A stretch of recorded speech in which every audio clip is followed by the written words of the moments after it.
नीतीश कुमार जी के बदौलत आपने 2 बार उप मुख्यमंत्री बनने का काम किया। मुसलमानों को साथ लेकर माई समीकरण के नाम पर मुसलमानों को सिर्फ ठगने का काम नीतीश कुमार जी सत्ता में आने के बाद अनगिनत काम, जिसके वजह से मुसलमानों के दशा में परिवर्तन हुआ है। तेजस्वी यादव की अल्पसंख्यकों से अपील कि आप साथ दीजिए तो हमारी सरकार 2025 में पक्की हो जाएगी।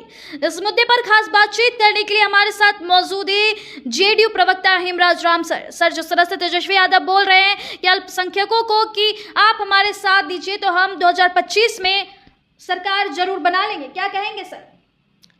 अब तो सबसे पहले ये कहेंगे कि तेजस्वी जी सबसे पहले अपने मन मस्तिष्क को एक केंद्रित कीजिए, क्योंकि आप अभी दिग्भ्रमित हैं और राजनीति में नीतीश कुमार जी के बदौलत आपने 2 बार उप मुख्यमंत्री बनने का काम किया और आज आप जो झांसा देने की कोशिश कर रहे हैं अल्पसंख्यक समुदाय के प्रति, जो लोकसभा चुनाव में आपको दिखाई पड़ा कि अल्पसंख्यकों का मोह आपसे भंग हो गया, तो मोह भंग ऐसे नहीं हुआ है। मोह भंग होने का कारण है कि आपने लंबे अरसे से मुसलमानों को साथ लेकर माई समीकरण के नाम पर मुसलमानों को सिर्फ ठगने का काम किया और झांसे में लेकर उनके वोट बटोरते रहे।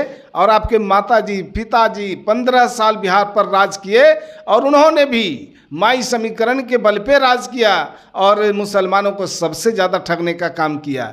और जो सांप्रदायिक दंगे होते थे, सांप्रदायिक दंगे के आरोपी ये उसको आप बचाने का काम किए। यानी लालू जी के शासनकाल में भागलपुर में सांप्रदायिक दंगा हुआ, कामेश्वर यादव उसके मुख्य अभियुक्त थे और उसको लालू जी ने बचाया था।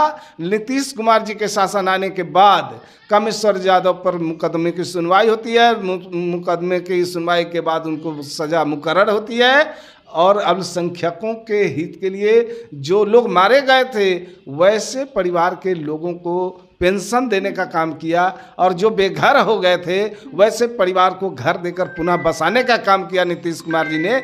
लेकिन लालू जी क्या किए थे? लालू जी ने तो उसके आरोपी को बचाने का काम किया और कभी मुसलमानों के शिक्षा के लिए, मुसलमानों के रोजगार के लिए और कई मामले में आप देखेंगे तो कोई भी एक भी उपलब्धि गिनाने के तौर पर उनके पास नहीं है। लेकिन नीतीश कुमार जी सत्ता में आने के बाद अनगिनत काम किए, जिसके वजह से मुसलमानों के दशा में परिवर्तन हुआ है, उनके घर में शिक्षा में परिवर्तन हुआ है। मुसलमान के बच्चे जिन्हें रोजगार के अवसर मिले वो आगे बढ़ रहे हैं अपना रोजगार लेकर के। सरकारी नौकरी में भी उनको जो है मौका मिला और वो सरकारी नौकरी में भी दिखाई पड़ रहे हैं। तो नीतीश कुमार जी ने तो उनके लिए, सभी समाज के लिए वैसे किया नीतीश कुमार जी ने, लेकिन मुसलमानों के लिए भी किया। किसी के साथ पक्षपात नहीं किया, किसी के साथ भेदभाव नहीं किया और आज नतीजा है कि बिहार की तस्वीर और तकदीर बदला है। और लालू जी, राबड़ी जी ने, तेजस्वी जी ने मुसलमानों को माई समीकरण के नाम पर सिर्फ ठगने का काम किया है। और ये बीच में बोल रहे थे A to Z की पार्टी है, कहाँ गए A to Z? अब सिर्फ मुसलमानों के प्रति, अल्पसंख्यकों के प्रति ये अपील कर रहे हैं कि साथ दीजिए। अरे 15 साल में जब कुछ नहीं कर पाए तो अब क्या साथ की बात करते हैं? मुसलमानों का भरोसा आपके ऊपर से उठ चुका है।